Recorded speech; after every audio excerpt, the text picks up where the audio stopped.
बेपरवाही का महापरोपकार जिसकी तुलना किसी चीज से की नहीं जा सकती, जिसकी बराबरी नहीं हो सकती। अच्छी बात है, अच्छे लोग हैं जो अच्छे कामों को सलाहते हैं, अवार्ड देते हैं, पर जब संत अवार्ड देता है वो दोनों जहान की ताकत बख्श देता है। तो यही शास्त्राम जी महाराज ने इस खाक को करके दिखाया जो आपके सामने है। संत तो अवार्ड सबको ही देता है, लेकिन ऐसा अवार्ड उसी को मिलता है जो भगवान की तरफ से उसके काबिल होता है, जिसे सतगुरु अपने काबिल समझता है।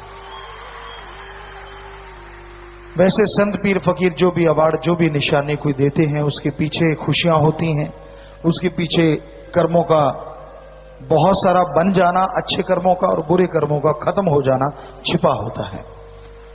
बाकी इंसान पे निर्भर करता है कि वो उस किस भावना से लेता है।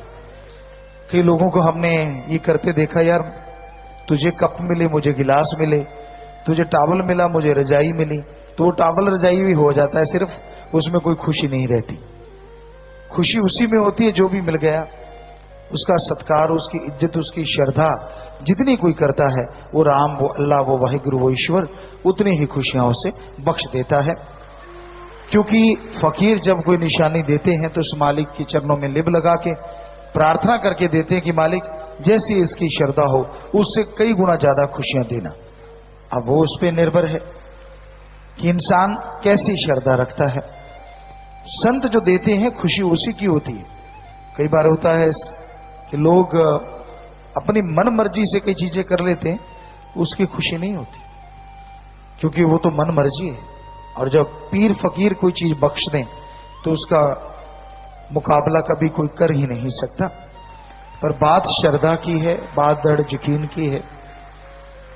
सो प्यारी सत्संग जियो, ऐसा ही दिवस कल को मनाया जाएगा।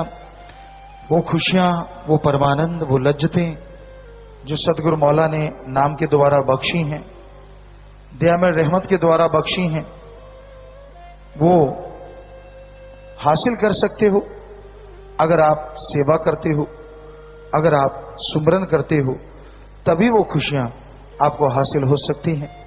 अन्यथा सेवा सुमरण के बिना परमानंद की प्राप्ति नहीं हो सकती।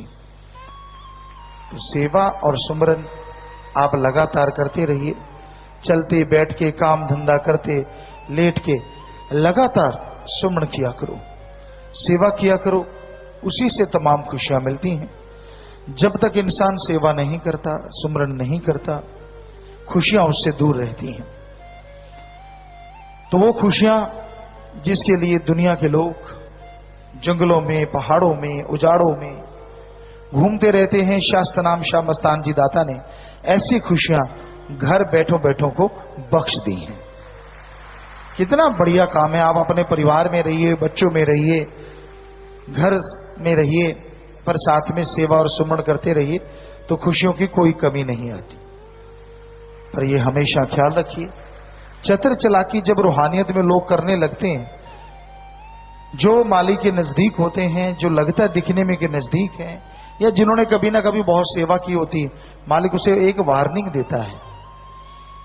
उसको कोई समझ के सुधर जाए तो बहुत बढ़िया बात। अगर उस वार्निंग को बाई चांस चलो हो गया होगा, चलो ऐसा ही हुआ, अगर यूं समझ लिया तो समझ लो आप खतरा खाने वाले हैं। क्योंकि वो वार्निंग कोई भी हो सकती है। कहीं से आप गिरे, चोट लगनी थी, बच गए, या आपका कोई बेहद नुकसान हुआ, या कहीं एक्सीडेंट हुआ, या कुछ और। तो वो वार्निंग देने का तरीका उसका अपना निराला है। वो दिखा भी देता है कि मौत हो सकती है, दिखा भी देता है कि कुछ भी हो सकता है, लेकिन वो होने भी नहीं देता, ताकि उसके बच्चे समझ जाएं, सुधर जाएं। फिर भी अगर कोई ना सुधरे तो फिर बहुत बड़े उसके कर्म आने वाले हैं, समझो। वो उसको भोगेगा चारपाई पे या कहीं भी। तो यही सच्चाई है, यही हकीकत है। इंसान को समझ लेना चाहिए कुदरत के इशारे को। नियति कुछ ना कुछ इंसान के लिए नियत करती है, और जो नियत हो जाता है उस पर अगर कोई चलता है तो खुशियां हासिल कर पाता है। अपने कर्म कटवा सकता है। सेवा करे, सुमरन करे।